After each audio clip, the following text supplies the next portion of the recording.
Next topic है हमारा cell एवं खनिज। तो ये भी एक इम्पॉर्टेंट टॉपिक है और यहाँ से भी बहुत क्वेश्चन बनते हैं। चलिए आज की क्लास में डिस्कस करेंगे, ठीक है। बहुत छोटा टॉपिक है लेकिन यहाँ से क्वेश्चन अच्छा बन सकता है। तो देखिए प्रॉपर्टी क्या होती है। तो जो पृथ्वी का प्रॉपर्टी होता है ना, वो अलग अलग प्रकार का सेल से बना हुआ रहता है। सेल तो समझ रहे ना आप, सेल हम लोग पत्थर को कहते हैं। तो सेल होता है क्या है, प्रॉपर्टी जो है ना, ये खनिज पदार्थ का किसी भी प्राकृतिक पिंड से बना हुआ रहता है और उस प्राकृतिक पिंड को हम लोग क्या कहते हैं, सेल कहते हैं, जो कि अलग अलग रंग का हो सकता है, आकार का हो सकता है, गठन का हो सकता है। प्रॉपर्टी क्या था, तो प्रॉपर्टी पृथ्वी का जो ऊपर का जो लेयर था ना, उसको हम लोग प्रॉपर्टी कह रहे थे, जो बहुत ही पतला था, मात्र 1% है। मात्र कितना है, 1% है। मतलब हम लोग कैसे कह सकते हैं कि जैसे प्याज का जो ऊपर वाला लेयर रहता है ना, पिंक वाला, बहुत ही पतला रहता है, तो वैसे ही जो है ये आपका प्रॉपर्टी होती है, ठीक है। तो देखिए ये जो पत्थर है, ये जो सेल है, ये 3 प्रकार का होता है। एक होता है अग्नेय सेल, जिसको हम लोग इंग्लिश में इग्नियस रॉक कहते हैं। फिर दूसरा जो होता है अवसादी होता है, जिसको हम लोग इंग्लिश में सेडिमेंट्री रॉक कहते हैं। तीसरा जो होता है कैंथ्रिक सेल होता है, जिसको हम लोग इंग्लिश में मेटामॉर्फिक रॉक कहते हैं, ठीक है। तो देखिए ये इग्नियस रॉक क्या होता है ना, ये 2 प्रकार का होता है। एक होता है अंतभेदी सेल और एक होता है बहिर्भेदी सेल, ठीक है। ये इग्नियस रॉक होता है जो है, अग्नेय सेल 2 प्रकार का है। एक अंतभेदी सेल होता है और एक जो होता है बहिर्भेदी सेल होता है। इसको हम लोग, ये जो अग्नेय सेल है, इसको हम लोग प्राथमिक सेल भी कहते हैं। तो अग्नेय सेल कैसा सेल है, प्राथमिक सेल है। होता क्या है ना, आप लावा जानते हैं, जब ज्वालामुखी फटता है ना, तो अंदर से लावा निकलता है, ठीक है। ये लाल द्रविड मैग्मा हम लोग कहते हैं, ये आग की तरह होता है। और जैसे ही ये ज़मीन से बाहर निकलता है ना, तो जब ये ठंडा हो जाता है, ठीक है, तो पता है ये किस में परिवर्तित हो जाता है, ये सेल में परिवर्तित हो जाता है।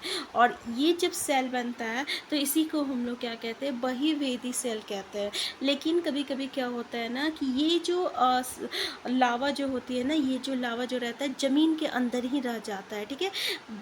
यानी कुछ, ये आपका ज़मीन है, बहुत सारा लावा इधर निकल गया, ठीक है, ज़मीन के बाहर निकल गया, बहुत सारा लावा जो है अभी आपका ज़मीन के अंदर भी है। तो जब ये ज़मीन के अंदर रहेगा और ठंडा हो जाता है, तो ये भी जो है आपका किस में परिवर्तित हो जाता है, रॉक में, यानी सेल में परिवर्तित हो जाता है। और जो अंदर वाला जो सेल मतलब जो अंदर वाला लावा रहता है, जो कि सेल में परिवर्तित हो गया, उसको हम लोग क्या कहते हैं, तो उसको हम लोग अंतभेदी सेल कहेंगे। क्या कहेंगे, अंतभेदी अग्नेय सेल कहते हैं, ठीक है। अब देखिए यहाँ से क्या क्वेश्चन बन सकता है कि एग्जाम्पल में क्या हो गया, उदाहरण में बेसाल्ट हो गया। बेसाल्ट जो है ना, बहिर्भेदी अग्नेय सेल होता है। अच्छा, नेक्स्ट क्वेश्चन क्या बन सकता है कि इसकी संरचना कैसा होता है, तो महीन दाना क्या होता है, महीन दाना से बना हुआ रहता है बेसाल्ट। यानी हम लोग कह सकते हैं कि बहिर्भेदी सेल जो रहता है महीन दाने वाला रहता है, ठीक है। उदाहरण के लिए बेसाल्ट, ठीक है।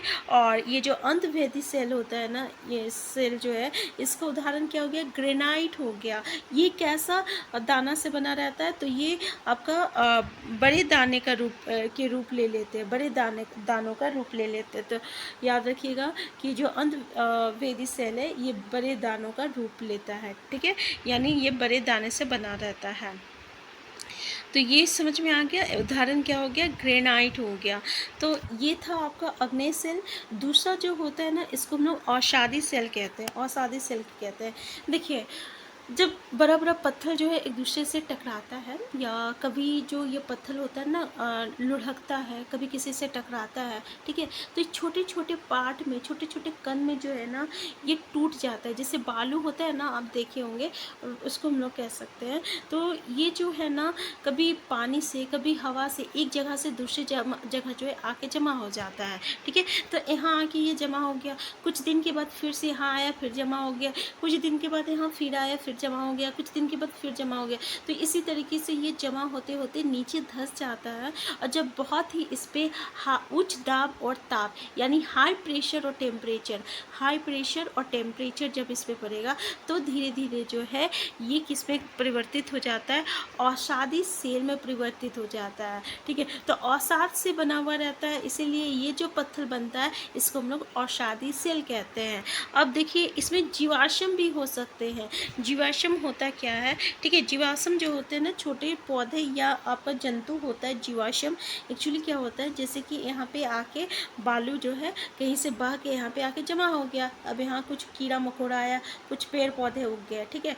फिर कभी हवा आया, तूफान आया, फिर से यहाँ बालू आके जमा हो गया, अब ये तो मर गया ना, फिर इसके ऊपर क्या हुआ, कुछ जानवर आ, कुछ कीड़ा मकोड़ा आ गया, कुछ पेड़ पौधे उग गए, ठीक है, कुछ पेड़ पौधे यहाँ पे उग गए, फिर से हवा तूफान आया, फिर से इसके ऊपर बालू आके जमा हो गया, तो यहाँ पे क्या पाया जाता है, जीवाश्म भी पाया जाता है, ठीक है। तो अब क्या है कि भाई ये अग्नि सेल और ये अवसादी सेल, ठीक है, ये दोनों तरीके का सेल है। अब इस पे जो है फिर से मतलब उच्च दाब लगता है और ताप लगता है, मतलब प्रेशर और टेम्परेचर हम लोग कह सकते हैं। जब इस पर हाई प्रेशर और टेम्परेचर लगता है, और अवसादी सेल में भी हाई प्रेशर और टेम्परेचर जब लगता है, यानी उच्च दाब और ताप, तो ये फिर से जो है एक अलग सेल में परिवर्तित हो जाता है, और इसी सेल को हम लोग क्यांत्रित सेल कहते हैं। क्या कहते हैं, क्यांत्रित सेल कहते हैं। उदाहरण के लिए क्या बोलता है, जैसे कि चीनी मिट्टी जो है, चीनी मिट्टी पे जो है जब उच्च दाब और ताप पड़ता है तो ये प्लेट में परिवर्तित हो जाता है। चूना पत्थर जो है, जब इस पर उच्च दाब और ताप पड़ता है तो ये संगमरमर में परिवर्तित हो जाता है, संगमरमर में परिवर्तित हो जाता है, ठीक है। तो इसी को हम लोग क्या कहते हैं, क्यांत्रित सेल कहते हैं। इसको हम लोग क्या कहते हैं, क्यांत्रित सेल कहते हैं। जैसे कि आप यहाँ पे देख सकते हैं, जैसे ये मैग्मा है, ठीक है, मैग्मा जो है अग्नि सेल में परिवर्तित हुआ। अग्नि सेल में जब कब जाता है हवा, मतलब कि ये जब टकराता है एक दूसरे से तो छोटे छोटे ये में टूट जाता है, और जिसको हम लोग औषाद कहते हैं। क्या कहते हैं, औषाद कहते हैं। फिर इसी यही औषाद जो है सेल में परिवर्तित हो जाता है, इसको हम लोग औषादी सेल कहते हैं।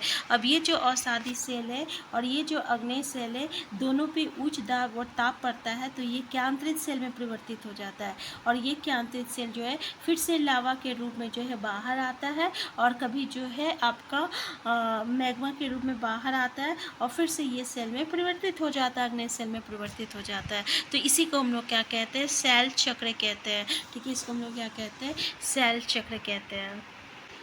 तो भाई ये देखिए, ये क्वेश्चन, ये चीज़ इम्पॉर्टेंट है कि हमारा जो लाल किला है ना, ये लाल बलुआ पत्थर से बना हुआ है। किससे बना हुआ है, लाल बलुआ पत्थर से बना हुआ है। और ये ताजमहल जो है ना, ये सफ़ेद संगमरमर से बना हुआ है, ठीक है। तो याद रखिएगा ना, ताजमहल किससे बना हुआ है, सफ़ेद संगमरमर से बना हुआ है। संगमरमर कैसे था, क्यांत्रित सेल था। और ये लाल किला जो है किससे बना हुआ है, लाल बलुआ पत्थर से बना हुआ है, ठीक है।